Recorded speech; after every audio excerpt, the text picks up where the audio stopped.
Shalom Bapak Ibu Saudara-saudari yang dikasihi dan mengasihi Tuhan. Kita bersyukur hari ini Tuhan boleh memberkati kita. Mari sebelum kita membaca dan merenungkan firman Tuhan, kita berdoa. Tuhan, terima kasih, kami bersyukur untuk hari ini Engkau boleh memberkati kami hingga kami boleh ada sebagaimana kami ada. Ini semua karena berkat kemurahan-Mu.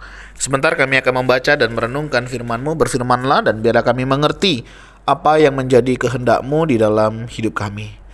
Pimpin kami Allah Roh Kudus, biar kami mengerti apa yang harus kami lakukan. Kami berdoa di dalam nama Tuhan Yesus Kristus. Haleluya. Amin. Bapak Ibu Saudara yang dikasihi dan mengasihi Tuhan, ayat bacaan kita hari ini terambil dari kitab Keluaran pasal yang ke-36, ayat yang ke-8 hingga ayatnya yang ke-38. Saya akan membacakan di ayatnya yang ke-8 dan ayatnya yang ke-9. Membuat kemah suci.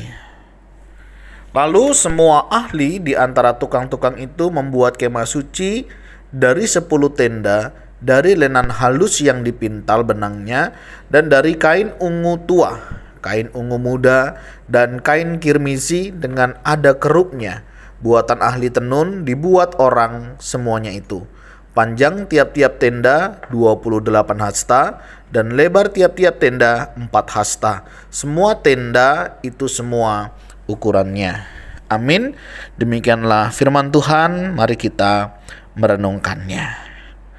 Bapak Ibu Saudara yang dikasihi dan mengasihi Tuhan, dalam mengerjakan sebuah proyek, suatu pekerjaan, tentunya tidak terlepas yang dari namanya perencanaan, ya. Berangkat dari perencanaan, terbangunlah sebuah rancangan. Dari rancangan terbangunlah rencana rancangan itu yang kemudian menjadi sebuah bentuk daripada yang sudah dirancangkannya. Nah, ini sesuatu yang sangat penting, ya. Ketika ingin melakukan sesuatu, duduk merenung merencanakan, ini menjadi sesuatu yang sangat baik. Nah, banyak orang seringkali punya rencana, begitu ya, punya angan-angan, tetapi tidak direncanakan dengan baik. Sehingga pada saat pelaksanaan, dilaksanakan sih mungkin di awal sangat baik, tapi dalam perjalanan waktu tidak sebaik apa yang sudah diharapkan. Nah, salah satu faktornya memang karena apa? Belum matangnya sebuah perencanaan. Ada orang mengatakan demikian, lebih baik gagal dalam perencanaan daripada kita gagal sama sekali tidak mempunyai rencana. Artinya apa? Ketika kita membuat sebuah perencanaan atau rencana, kita tahu tingkat keberhasilan kita itu di mana. Ukuran daripada terlaksananya sebuah kegiatan atau sebuah proyek, itu kita bisa mengukurnya. Dibanding, ya sudah jalanin aja, nanti kita lihat ke depannya bagaimana. Akan sangat berbeda sekali di dalam dunia kerja. Nah, artinya dari sini kita bisa melihat pentingnya sebuah perencanaan di dalam hidup kita. Ya, apapun di dalam hidup ini, sesuatu yang direncanakan, sesuatu yang dipersiapkan dengan lebih baik, pasti akan jauh lebih baik hasilnya dibanding ketika kita tidak merencanakan itu dengan baik. Misalnya, dalam sebuah pernikahan.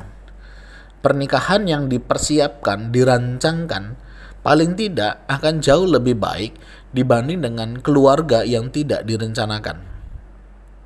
Ya, ada beberapa keluarga itu tidak direncanakan, ketemu nikah tanpa sebuah perkenalan, tanpa sebuah pemahaman akan latar belakang keluarga, hanya melihat di depan saja tanpa mempertimbangkan segala sesuatunya. Tidak sedikit mengalami keretakan dalam rumah tangga di dalamnya. Perencanaan misalnya tentang keturunan. Ada yang sudah mempersiapkan diri, ada yang tidak mempersiapkan diri. Pasti akan jauh lebih berbeda di dalam menyingkapinya. Begitu juga di dalam dunia pekerjaan. Pasti untuk mengerjakan sesuatu, kita pasti akan merencanakan terlebih dahulu. Anggarannya bagaimana, pekerjaannya nanti bagaimana, siapa yang akan mengerjakannya, apakah bahannya sudah ada, termasuk jangka waktu yang dibutuhkan. Ini sangat penting sekali. Kita tidak bisa siapa nanti mengerjakan kami ini siapa, kami ini banyak orang. Harus ada seseorang yang memang bertanggung jawab, sehingga pertanggungjawabannya jelas. Kepada siapa kita akan bertanya, kepada siapa nanti kita akan mempertanggungjawabkan. Dan waktu juga penting. Deadline itu penting. 1 minggu, 2 minggu, 1 bulan, 3 bulan, 6 bulan, 1 tahun, nggak apa-apa. Panjang nggak apa-apa, asal waktunya jelas. Ada kadang ya pokoknya nanti beres pasti yang terbaik. Oke. Kalau mood, kalau nggak mood, nah ini menjadi repot. Nah, berangkat dari pelajaran tentang membuat kemah suci, strategi Tuhan menarik sekali. Setelah semuanya dirancangkan, ya, perencanaannya matang, dia siapkan orangnya. Orangnya jelas, orang-orang yang memang ahli di bidangnya. Sehingga pada saat pengerjaannya hasilnya baik. Ya, dan dibuat map-nya ya, perencananya apa saja yang akan dikerjakan, sehingga dalam pelaksanaan semuanya bisa berjalan sesuai dengan rencana. Kalaupun terjadi kemelesetan begitu ya, atau meleset begitu, ya tidak jauh lah daripada patokannya. Sama kayak dalam sebuah perjalanan ya, rel kereta api misalnya, udah diatur jalannya memang itu, dan nggak mungkin bergeser. Ada rule-nya begitu. Dalam kehidupan juga demikian. Nah, termasuk juga di dalam keselamatan. Apakah hari ini kita juga sudah mempersiapkan hal ini di dalam hidup kita? Kemana saya nanti setelah saya meninggal? Apakah kita juga sudah mempersiapkannya? Kalau untuk hal yang duniawi kita sudah mempersiapkannya, kenapa tidak untuk hal yang menjadi akhir kehidupan kita? Apakah Bapak Ibu Saudara juga sudah mempersiapkan kemana nanti setelah saya meninggal?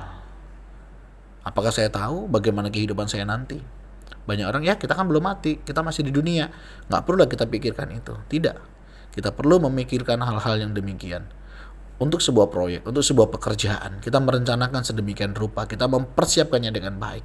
Tapi bagaimana dengan akhir kehidupan kita?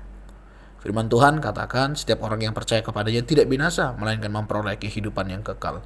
Artinya kita bisa memperoleh kehidupan yang kekal berdasarkan anugerah Allah, dengan cara kita percaya kepada Tuhan Yesus. Percaya artinya kita menyerahkan hidup kita, dan kita mempercayai Dia sebagai Tuhan dan Juru Selamat di dalam kehidupan kita.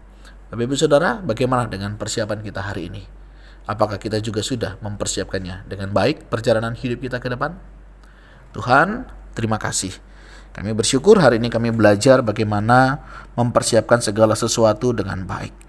Kami tahu segala sesuatunya ada dalam kedaulatan-Mu. Tapi kami sadar juga ada tanggung jawab yang harus tetap kami kerjakan. Tolong kami di dalam mempersiapkan segala sesuatunya, baik di dalam kehidupan kami ini maupun di dalam kehidupan kami yang akan datang. Kami juga menyerahkan seluruh kehidupan kami, kiranya Engkau senantiasa memimpin perjalanan hidup kami, sehingga hidup kami hidup seturut dengan kehendak dan rencana-Mu. Terima kasih ya Tuhan. Ini doa seru kami. Kami berdoa juga untuk saudara-saudara kami yang mungkin sedang mengalami pergumulan tentang arah hidupnya. Kami berdoa kiranya Tuhan juga yang memimpin mereka, sehingga mereka juga boleh menemukan perjalanan hidup mereka di dalam kebenaran firman-Mu. Kami juga teringat untuk saudara-saudara kami yang mungkin mengalami kelemahan tubuh. Mohon Tuhan Kau juga menjamah, memulihkan, menyembuhkan setiap mereka, sehingga mereka juga boleh mengalami pemulihan yang daripada-Mu. Ini doa seru kami ya Tuhan, yang kami naikkan hanya di dalam nama Tuhan Yesus Kristus. Haleluya. Amin. Bapak Ibu Saudara, demikianlah renungan kita hari ini. Kiranya setiap kita boleh mempersiapkan jalan hidup kita dengan jauh lebih baik. Shalom.